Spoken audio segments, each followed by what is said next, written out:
नमस्कार, आवाज समाचार में आप सभी का स्वागत है। मैं हूं सीमा। खबरों की शुरुआत करते हैं और सबसे पहले नजर डाल लेते हैं हेडलाइंस पर। विमान हादसे की ग्राउंड रिपोर्ट लेने अहमदाबाद पहुंचे प्रधानमंत्री नरेंद्र मोदी, घायलों से की मुलाकात। राउत का तीखा हमला, 300 मौतों के बाद भी हादसे की जिम्मेदारी नहीं ले रहे मोदी सरकार। एयर इंडिया के पूर्व ईडी जितेंद्र भार्गव बोले, ब्लैक बॉक्स खोलेगा अहमदाबाद विमान हादसे का असली राज। अनुपम खेर का भावुक वीडियो, बोले ये खबर नहीं दुखों का पहाड़ है। विराट, अनुष्का से शाहरुख आमिर तक विमान हादसे पर पूरे देश में शोक की लहर। और लू का तांडव, दिल्ली में तापमान 44 डिग्री, राजस्थान हरियाणा में 47 डिग्री के पार। और अब खबरें विस्तार से। प्रधानमंत्री नरेंद्र मोदी ने एयर इंडिया विमान दुर्घटना की घटना के मद्देनजर शुक्रवार को अहमदाबाद हवाई अड्डे पर अधिकारियों के साथ समीक्षा बैठक की। इसके अलावा उन्होंने अहमदाबाद में दुर्घटना स्थल का दौरा भी किया और जमीनी स्थिति की विस्तार से समीक्षा की। बता दें कि 12 जून 2025 गुरुवार को अहमदाबाद अंतर्राष्ट्रीय हवाई अड्डे से उड़ान भरने के तुरंत बाद लंदन गेटविक जाने वाला एयर इंडिया का फ्लाइट AI-171 दुर्घटनाग्रस्त हो गया था। प्रधानमंत्री मोदी ने इस संबंध में एक एक्स पोस्ट साझा करते हुए लिखा है कि आज अहमदाबाद में दुर्घटना स्थल का दौरा किया। तबाही का दृश्य अत्यंत दुखद है। उन अधिकारियों और टीम से मुलाकात की जो घटना के बाद से अथक परिश्रम कर रहे हैं। मेरी संवेदनाएं उन लोगों के साथ हैं जिन्होंने इस अकल्पनीय त्रासदी में अपने प्रियजनों को खो दिया है। प्रधानमंत्री मोदी उस स्थान पर भी गए जहां बोइंग 7878 ड्रीमलाइनर दुर्घटनाग्रस्त हुआ था। विमान में कुल 242 यात्री और चालक दल के सदस्य सवार थे। अधिकारियों ने पीएम मोदी को घटनास्थल की स्थिति की पूरी जानकारी दी। इस दौरान पीएम मोदी के साथ केंद्रीय नागरिक उड्डयन मंत्री राम मोहन नायडू, किंजरापू, राज्य के गृह मंत्री हर्ष संघवी और अन्य वरिष्ठ अधिकारी मौजूद थे। इसके बाद प्रधानमंत्री मोदी अहमदाबाद सिविल अस्पताल पहुंचे, जहां उन्होंने दुर्घटना में घायल लोगों से मुलाकात की और उनके स्वास्थ्य के बारे में जानकारी ली। जानकारी के लिए बता दें कि इससे पहले केंद्रीय गृह मंत्री अमित शाह ने मुख्यमंत्री भूपेंद्र पटेल के साथ मुलाकात कर घटना की पूरी जानकारी ली। शाह ने बताया कि लंदन जा रहे विमान में लगभग 1,25,000 लीटर ईंधन था और अत्यधिक तापमान के चलते किसी के जीवित बचने की संभावना नहीं थी। गृह मंत्री ने कहा है कि मारे गए लोगों की पहचान डीएनए जांच के बाद ही हो सकेगी। अब तक करीब 1,000 डीएनए जांच की जा चुकी है। शाह ने मीडिया से बातचीत में बताया, घटना के सिर्फ 10 मिनट के भीतर हमें सूचना मिल गई थी। मैंने तुरंत प्रधानमंत्री, गुजरात के गृह मंत्री, गृह विभाग, उड्डयन मंत्री विभाग और केंद्रीय मंत्री को जानकारी दी। प्रधानमंत्री ने तत्काल निर्देश दिए और राहत बचाव कार्य में केंद्र व राज्य की टीमें सक्रिय हो गईं। इस विमान में कुल मिलाकर 230 यात्री देश के और विदेश के और 12 क्रू मेंबर सवार थे। इसमें से एक यात्री का बचने का अच्छा समाचार मिला है। मैं उनको मिलकर आया हूं। मृत्यु का आंकड़ा तो डीएनए परीक्षण और यात्रियों की पहचान के बाद ही अथॉरिटी अधिकृत रूप से घोषित करेगी, मगर जो यात्री बचा है उसको मैं मिलकर आया हूं। घटना के तुरंत बाद गुजरात सरकार ने बहुत त्वरा से डिजास्टर मैनेजमेंट की सारी इकाइयों को अलर्ट करते हुए, चाहे हेल्थ डिपार्टमेंट जो हो, चाहे फायर ब्रिगेड हो, चाहे पुलिस विभाग हो, भारत सरकार की भी सीएपीएफ को संपर्क कर सभी ने एक साथ मिलकर राहत और बचाव का कार्य चालू किया। शिवसेना उद्धव ठाकरे दल के नेता और सांसद संजय राउत ने अहमदाबाद विमान हादसे को लेकर केंद्र सरकार पर बड़ा हमला बोला है। राउत ने इस हादसे को लेकर केंद्रीय गृह मंत्री अमित शाह के बयान पर तीखी प्रतिक्रिया दी है।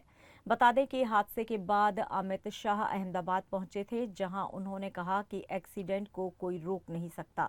अमित शाह के इसी बयान को लेकर संजय राउत ने सवाल उठाए हैं। उन्होंने कहा है कि सरकार का काम ही एक्सीडेंट रोकना होता है, फिर चाहे वो पहलगांव जैसा आतंकी हमला हो, देश के भीतर होने वाले रेल हादसे हो या फिर अहमदाबाद में हुआ ये विमान हादसा। राउत ने आगे कहा कि अहमदाबाद विमान हादसे में अब तक 300 से ज्यादा लोगों के मारे जाने की खबर है और इसकी पूरी जिम्मेदारी सरकार को लेनी चाहिए। लेकिन मौजूद सरकार हर बड़े हादसे या घटना की जिम्मेदारी लेने से बचती है। संजय राउत ने यह भी कहा कि जब इस हादसे की गहराई से जांच होगी, तब ब्लैक बॉक्स या वॉइस रिकॉर्डर मिलेंगे, तभी सामने आ पाएगा कि असल वजह क्या थी। राउत के मुताबिक अहमदाबाद विमान हादसे की सच्चाई केवल निष्पक्ष और गहन जांच के बाद ही देश के सामने आ सकेगी। आइए सुनते हैं क्या कुछ कह रहे हैं सांसद संजय राउत। देश के गृह मंत्री कल घटनास्थल पर गए, बाद में कहा कि ये एक्सीडेंट है और एक्सीडेंट टाल नहीं सकते, ये उनका बयान है। ये सरकार जो बैठी है वो एक्सीडेंट टालने के लिए भी बैठी है, लोगों की जानें बचाने के लिए बैठी है, पहलगाम जैसे हमले रोकने के लिए बैठी है। ये सरकार की जिम्मेदारी है। रेलवे के एक्सीडेंट होते हैं तो एक्सीडेंट है, उसकी जिम्मेदारी कोई नहीं लेता है। मणिपुर में दंगे चल रहे हैं, वहां लोग मरते हैं, उनकी जिम्मेदारी कोई नहीं लेगा। अहमदाबाद जैसे हवाई हादसे होते हैं जहां 300 लोग मरते हैं, वो भी एक्सीडेंट बोलकर छोड़ देते हैं। पहलगांव का हमला, वहां जो सिंदूर उजाड़ दिया हमारे महिलाओं का, वो छोड़ देते हैं। तो सरकार क्यों बैठी है? सरकार की जिम्मेदारी क्या है? एक्सीडेंट है, हमला है, ये कब तक चलेगा? अहमदाबाद एयरपोर्ट से उड़ान भरते ही हादसे का शिकार हुआ एयर इंडिया का विमान। अब तक 240 से ज्यादा जिंदगियां निगल चुका है, लेकिन हादसे की असली वजह क्या थी, इस पर अब भी सस्पेंस बना हुआ है। कोई तकनीकी गड़बड़ी, कोई पायलट एरर या फिर एयर ट्रैफिक कंट्रोल से हुई चूक? इन तमाम सवालों के जवाब फिलहाल जांच एजेंसियों के पास भी साफ नहीं है। अब सबकी निगाहें टिकी हैं ब्लैक बॉक्स पर, जो इस पूरे हादसे की असल वजह उजागर कर सकता है। हमने बात की एयर इंडिया के पूर्व कार्यकारी निदेशक जितेंद्र भार्गव जी से, जिन्होंने इस हादसे से जुड़ी तकनीकी पहलुओं को विस्तार से समझाया। इस समय हमारे साथ जुड़ रहे हैं आवाज इंडिया में, हमारे न्यूज में इस समय हमने संपर्क किया है जितेंद्र भार्गव जी से। जितेंद्र जी, आप कार्यकारी अधिकारी रह चुके हैं, एक्स कार्यकारी अधिकारी हैं एयर इंडिया के।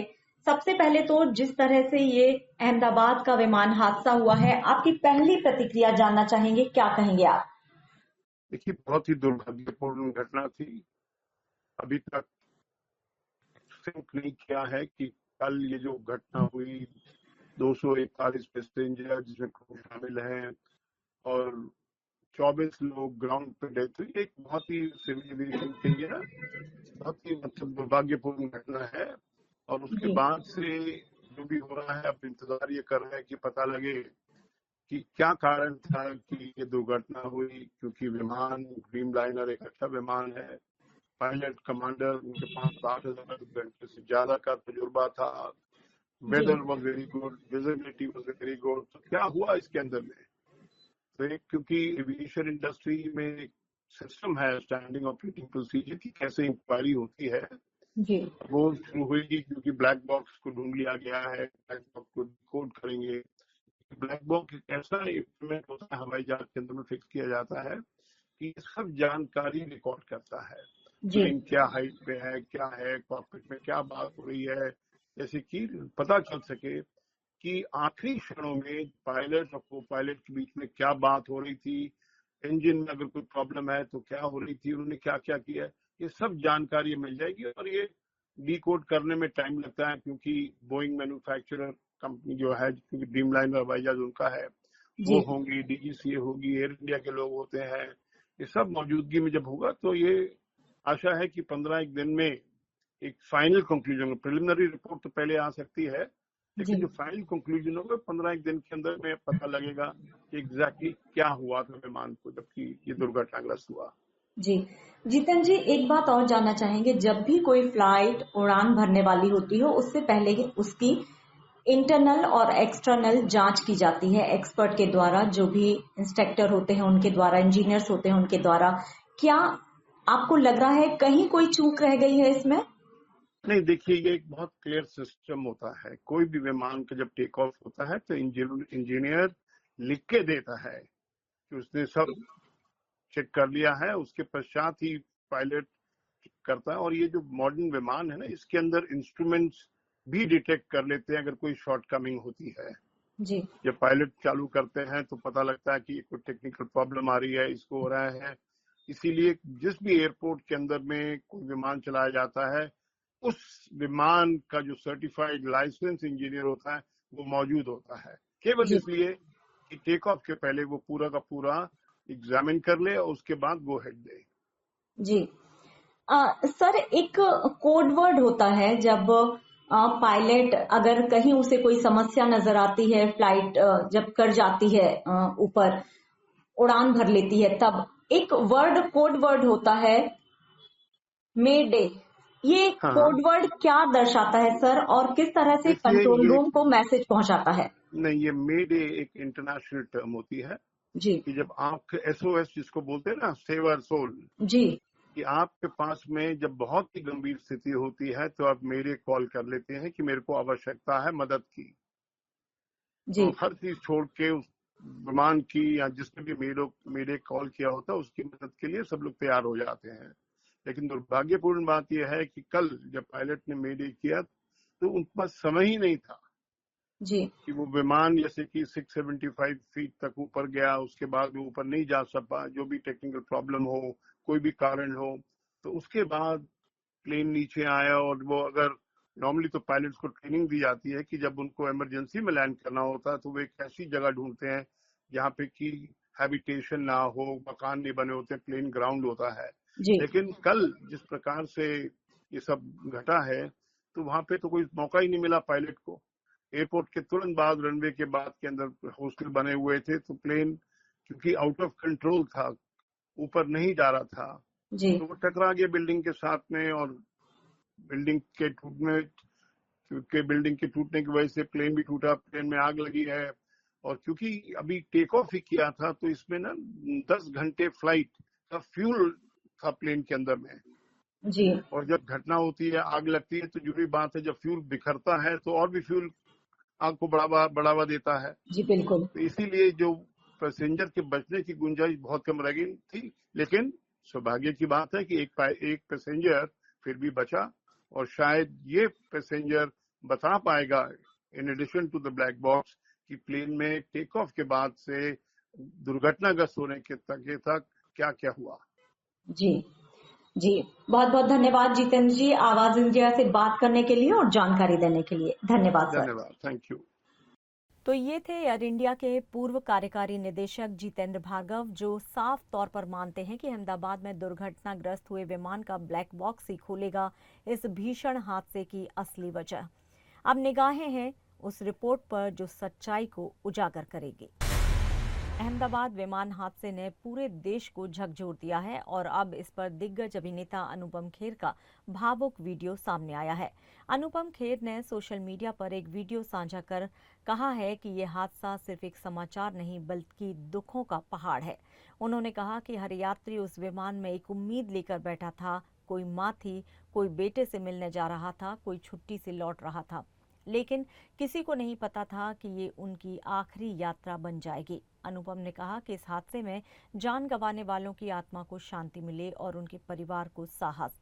उन्होंने कहा कि आज न भाषा काम आ रही है, न तर्क, बस एक भाव है, हम सब उनके साथ हैं। उन्होंने इंसानियत और देश की ओर से हर पीड़ित परिवार को नमन किया। अनुपम खेर का ये वीडियो सोशल मीडिया पर तेजी से वायरल हो रहा है। गौरतलब है कि इस हादसे में अब तक 241 लोगों की मौत हो चुकी है। पूरा देश इस दुखद क्षण में एकजुट होकर हर परिवार के साथ खड़ा है। अहमदाबाद में हुआ विमान हादसा सिर्फ एक समाचार नहीं है, ये दुख का पहाड़ है जो ना जाने कितने घरों पर टूट पड़ा है। वो विमान सिर्फ एक मशीन नहीं थी, वो एक चलती हुई उम्मीद थी जिसमें बैठे थे हमारे अपने। कोई भारत का था, कोई विदेश से था, कोई किसी की माँ थी, कोई बेटे के पास लौट रहा था, कोई नौकरी के सफर में था, कोई छुट्टी मनाकर वापस घर जा रहा था। लेकिन किसी को भी क्या पता था कि ये यात्रा उनकी अंतिम यात्रा बन जाएगी। मन व्यथित है, हृदय मौन है, आंखें नम हैं। हम सब उन्हीं परिवारों के साथ हैं जो आज अपने अपनों को खो बैठे हैं। ईश्वर से प्रार्थना है कि जो इस हादसे में दिवंगत हुए उनकी आत्मा को शांति दे, और जो इस समय पीड़ा में है उन्हें धैर्य, साहस और सहारा दे। आज न भाषा काम आ रही है, न तर्क, बस एक बात कहनी है। हम आपके साथ हैं, पूरी मानवता आपके साथ है, और ये देश हर पीड़ित परिवार को नमन करता है। ओम शांति, नमन और श्रद्धांजलि। अहमदाबाद में हुए भीषण विमान हादसे ने पूरे देश को झकझोर कर रख दिया है। एयर इंडिया के बोइंग विमान में सवार सभी 242 लोगों की मौत की पुष्टि हो चुकी है। इस हादसे में देश विदेश के नागरिकों के साथ ही साथ कई परिवार हमेशा के लिए उजड़ गए। प्रधानमंत्री मोदी से लेकर आम जनता तक पूरी तरह से झकझोर कर रख दिया है सभी के दिलों को। अब खेल और फिल्म जगत से भी इस घटना को लेकर संवेदनाओं की लहर सामने आई है। विराट कोहली और अनुष्का शर्मा ने सोशल मीडिया पर भावुक संदेश साझा किया है। विराट कोहली ने अपने इंस्टाग्राम स्टोरी में लिखा, अहमदाबाद विमान हादसे की खबर सुनकर चौंक गया हूं। सभी पीड़ित परिवारों के लिए प्रार्थना करता हूं। वहीं अनुष्का शर्मा ने लिखा, जो कुछ हुआ वो बेहद दुखद है। मेरी संवेदनाएं सभी प्रभावित लोगों के साथ हैं। बॉलीवुड सुपरस्टार शाहरुख खान ने एक्स पर लिखा, अहमदाबाद हादसे की खबर सुनकर दिल टूट गया। मेरी प्रार्थनाएं सभी पीड़ितों और उनके परिवारों के साथ हैं। आमिर खान ने भी इंस्टाग्राम पर एक लंबा संदेश लिखते हुए कहा, ये एक बेहद दुखद हादसा है। इस कठिन घड़ी में हम पीड़ितों और उनके परिवारों के साथ खड़े हैं। उन्होंने सभी रेस्क्यू टीमों और मेडिकल स्टाफ को सलाम करते हुए देश की एकजुटता की सराहना की है। फिलहाल अहमदाबाद में राहत और बचाव कार्य जारी है, लेकिन मलबे में तब्दील उम्मीदों का बोझ हर किसी के दिल पर भारी है। विमान हादसे से जुड़ी हर जानकारी पर सरकार और एजेंसियां लगातार नजर बनाए हुए हैं। रेड अलर्ट के बीच गुरुवार को दिल्ली में भीषण गर्मी और लू का प्रकोप चौथे दिन भी जारी रहा। दिन भर तेज धूप और साफ आसमान ने लोगों को बेहाल कर दिया। दिल्ली में न्यूनतम तापमान 30.7 और अधिकतम 43.9 डिग्री सेल्सियस दर्ज किया गया। राजस्थान के श्रीगंगानगर में तापमान 47.8 और हरियाणा के सिरसा में 47.4 डिग्री तक पाया गया। मौसम विभाग के मुताबिक 18 जून से प्री मानसून दस्तक दे सकता है। उत्तर प्रदेश में लखनऊ का तापमान पहली बार 44 डिग्री पर पहुंचा, जो सामान्य से 4.7 डिग्री अधिक है। बांदा और उरई सबसे गर्म रहे, जहां 44.8 डिग्री तापमान दर्ज हुआ। झांसी में 44.7, आगरा और कानपुर में 44.6 तापमान रिकॉर्ड किया गया। शुक्रवार को राहत की उम्मीद नहीं है, लेकिन शनिवार से पूर्वांचल में बारिश शुरू हो सकती है। पंजाब में भटिंडा सबसे गर्म रहा, जहां 46.8 डिग्री तक पारा पहुंचा। कई जिलों में हीट वेव को लेकर अलर्ट जारी किया गया। जम्मू और कश्मीर में भी गर्मी का कहर जारी रहा। 7 जिलों में तापमान 40 डिग्री से ऊपर। श्रीनगर मौसम विभाग के अनुसार 13 जून की रात से बारिश संभव है। हिमाचल प्रदेश के 9 जिलों में लू चलने की आशंका है। उत्तराखंड के मैदानी इलाकों में उमस बढ़ी। पर्वतीय क्षेत्रों में बारिश हो रही है। रुद्रप्रयाग में भारी बारिश के कारण गौरीकुंड हाईवे पर मलबा आ गया है, जिससे 4 घंटे तक रास्ता बंद रहा। दिल्ली में अब IMD और ग्रीन पीस इंडिया रेहड़ी पटरी दुकानदारों और श्रमिकों को हीट वेव की चेतावनी देने के लिए पायलट प्रोजेक्ट चला रहे हैं। खबरों में यहां लेंगे एक छोटा सा ब्रेक। आप बने रहिए आवाज समाचार के साथ।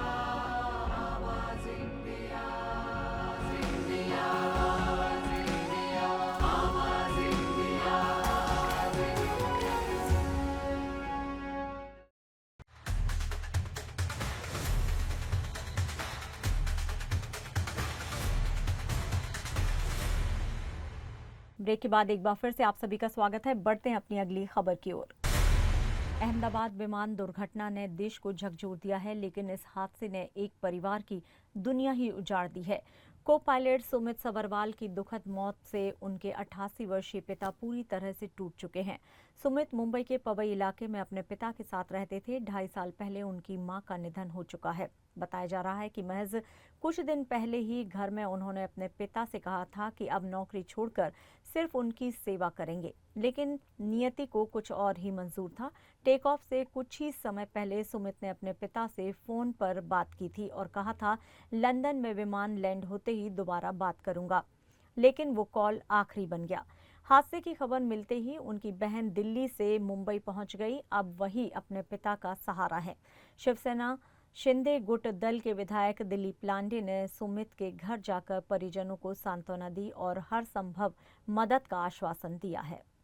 1 तासापूर्वीच अपघात होण्याच्या पूर्वीच वडिलांशी बोलला आणि जिकडे जाणार होता तिकडे पोचल्यानंतर मी फोन करतो असं सांगितलं। 2 ते 3 दिवसापूर्वीच घरी असताना सांगितलं की आता मी नोकरी सोडतो आणि तुमची सेवा करण्यासाठी थांबतोय। अशा पद्धतीने चर्चा झालेली होती, परंतु दुर्दैवी घटना त्यांच्या हातून वडिलांचं उर्वरित सेवा घडणं नव्हतं। आज वडील 88 वर्षाचे आहेत। 2-2.5 वर्षापूर्वी आईचं निधन झालेलं आहे। या परिवारामध्ये आता एकच मुलगी आहे आणि त्या मुलीला 2 मुलं आहेत। दोन्ही मुलं पायलट आहेत। एक पायलट आणि त्यांची मुलगी म्हणजे सुमितची बहीण हे 9 वाजेपर्यंत येत आहेत। अशा पद्धतीचं त्या कुटुंबावरती मोठा डोंगर कोसळलेला आहे, मोठा दुःख झालेलं आहे।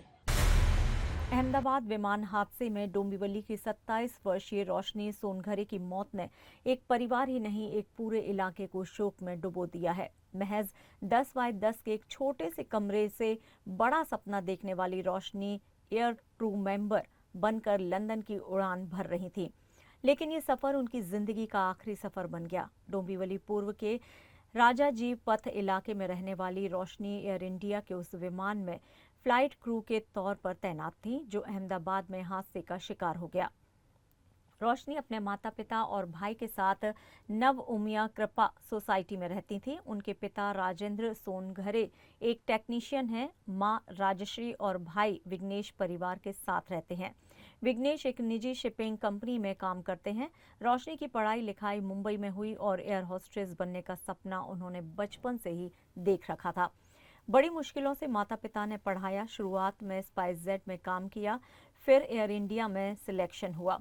कुछ ही दिन पहले वो गांव से आई थी कुलदेवी के दर्शन करने और अपने दादा दादी चाचा चाची से मिली भी थी। हादसे की खबर जैसे ही आई परिवार टूट गया। मां को लो बीपी की परेशानी है, इसलिए खबर सहन नहीं कर पा रही। फिलहाल पिता, भाई और भाभी अहमदाबाद पहुंच चुके हैं। डोंबिवली के लोग इस समय परिवार के साथ खड़े हैं। हमें भी पता नहीं था कि ऐसा हो गया दुर्घटना। उसमें यहाँ की लड़की है, लेकिन रविंद्र चौहान जी तो उनके माध्यम से वहाँ से समझा, तो उन्होंने मुझे पूछा कि आपके एरिया में रहने वाली कोई क्रू बॉय लेडी है, तो मुझे क्लिक हो गया कि ये लेडी यहाँ जाती थी, रोज़ हम देखते थे ऑफिस में, तो उनके घर में आए। माँ थी, भाई और पिताजी दोनों निकल गए थे अहमदाबाद के लिए। बहुत ही माँ से बातचीत किया। उनके बहुत ही कठिन परिस्थिति में 10 बाय 10 के रूम में मुंबई में भाड़े से रहते थे और उसका बचपन से एम था कि मेरे को एयर होस्टेस बनना है। गोवा कर्नाटक सीमा पर बारिश ने कहर बरपा दिया है। कारवार शहर में बीती रात से मूसलाधार बारिश जारी है। सड़कों से लेकर बस स्टैंड तक पानी भी पानी नजर आ रहा है। कारवार सिविल अस्पताल में भी पानी भर गया है। मरीजों और अस्पताल स्टाफ को भारी दिक्कतों का सामना करना पड़ रहा है। स्थानीय नागरिकों का जनजीवन भी पूरी तरह से अस्त व्यस्त हो गया है। प्रशासन फिलहाल जल निकासी और राहत कार्य में जुटी है, लेकिन हालात फिलहाल सामान्य होने के आसार नहीं दिख रहे। मराठाओं की वीरगाथा का प्रतीक और महाराष्ट्र की ऐतिहासिक धरोहर बसई का चिमाजी अप्पा किला आज अंधविश्वास और तंत्र मंत्र जैसे अंधविश्वास की घटनाओं से शर्मसार हो गया है। इस किले में मौजूद प्राचीन हनुमान मंदिर में जादू टोना और अघोरी कृत्य के आरोपों ने पूरे इलाके में सनसनी फैला दी है। इस मामले में वसई पुलिस ने संबंधित पुजारी और तांत्रिक अजय हरीश राणा और उसके बेटे आयुष अजय राणा के खिलाफ महाराष्ट्र नरबली और अन्य अमान्य अघोरी प्रथाएं साथ ही जादू टोना प्रतिबंधित कानून के तहत मामला दर्ज कर लिया है। पुलिस की शुरुआती जांच में सामने आया है कि ये तांत्रिक खुद को चमत्कारी बताकर लोगों को गुमराह करता था और दावा करता था कि उसमें कोई अलौकिक शक्ति है। इसी धोखे में वो श्रद्धालुओं को फंसाता और अपनी तांत्रिक गतिविधियां करता था। सबसे हैरानी की बात यह है कि कानून की कुछ खामियों के चलते ये ढोंगी बाबा अब तक गिरफ्तारी से बच निकला। बीजेपी ने इस मामले की गंभीरता को लेते हुए राज्य सरकार से इस पर कड़ी कार्रवाई की मांग की है। पार्टी ने आरोप लगाया है कि महाराष्ट्र में अंधश्रद्धा पर पहले से ही बैन होने के बावजूद ऐसे तांत्रिक खुलेआम एक्टिव हैं, जो न सिर्फ कानून की धज्जियां उड़ा रहे हैं बल्कि ऐतिहासिक स्थलों की पवित्रता को भी ठेस पहुंचा रहे हैं। एक्चुअली ये बहुत गंभीर बात है कि ऐतिहासिक किले के इसमें जो प्रेमाइसेस में ऐसी तरह की जो वारदातें हो रही है, जादू टोने के जो ये वहाँ पे जो कांड हो रहे हैं, ये बहुत ही खेदजनक है। हम महाराष्ट्र सरकार, महाराष्ट्र राज्य में जादू टोना विरोधी कानून होने के बावजूद भी ऐसी वारदातें घट रही है, इसकी मैं निंदा करता हूँ। इसके साथ में इस घटना के बारे में एफआईआर दर्ज हो चुका है। इसके और इस पर कड़ी से कड़ी कार्रवाई की जाए। अगर इसमें थोड़ी भी ढील कोई पुलिस अधिकारी करे तो हम आदरणीय मुख्यमंत्री देवेंद्र फडणवीस जी से हम मांग करेंगे कि इस मामले में कड़ी से कड़ी जांच करा के जो दोषी लोग हैं, जो जादू टोना करते हैं, जिन्होंने इस कानून का उल्लंघन किया, उनको कड़ी से कड़ी। और खबरों में लेंगे यहाँ एक छोटा सा ब्रेक, आप बने रहिए हमारे साथ।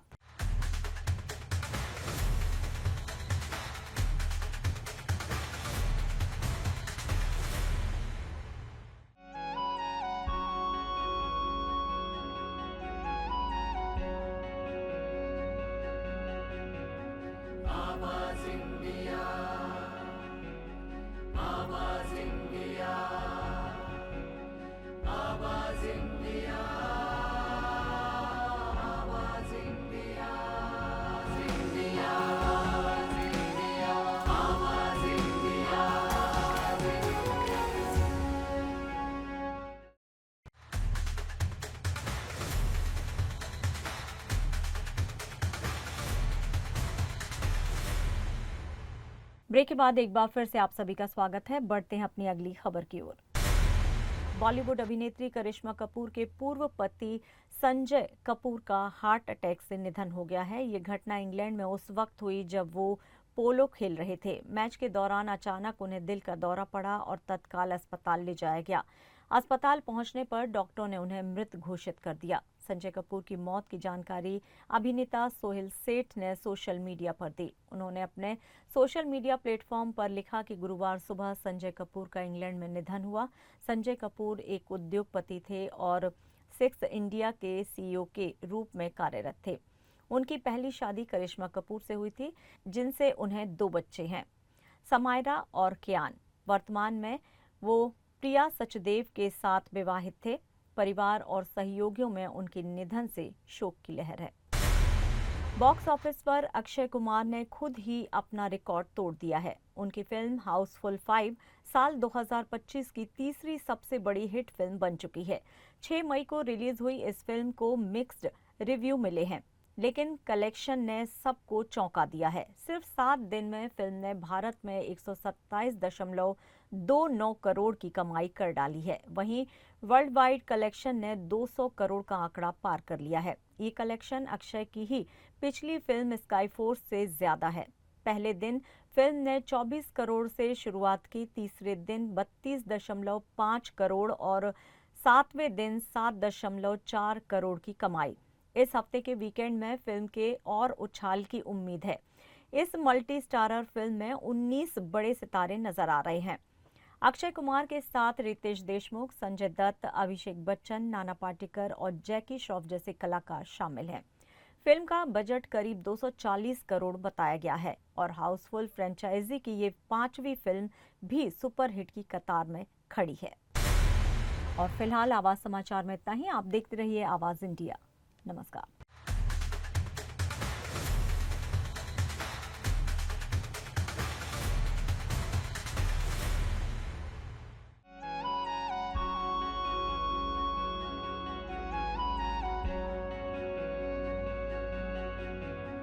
आवाज इंडिया।